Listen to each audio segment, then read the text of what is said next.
சமூகம், பழக்கம், தவறான தகவல்கள், அறியாமை போன்ற காரணங்களாலும் பகை, கோபம், பொறாமை, அச்சம், பயம், ஏமாற்றம், பிடிக்காமை போன்ற காரணங்களாலும் வெறுப்பு உண்டாகிறது. கோபம் மற்றும் வெறுப்பை வளர்ப்பது ஒருவருக்கு தீமையே தரும். வெறுப்பை தவிர்க்க புரிதல். ஏன் அவர் அப்படி நடந்து கொண்டார் என அவர் நிலையிலிருந்து புரிந்து கொண்டால் வெறுப்பை தவிர்க்கலாம். மன்னித்தல்.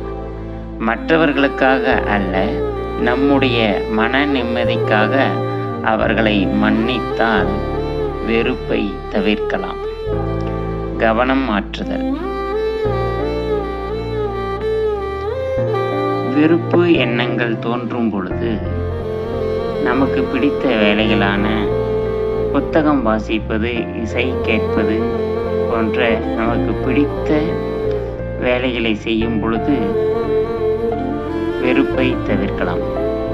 வெறுப்பு என்பது மற்றவர்களை விட நம்முடைய மன அமைதியையே அதிகம் பாதிக்கும். ஆகா, வெறுப்புணர்ச்சியை தவிர்க்க வழி கிடைத்துவிட்டது.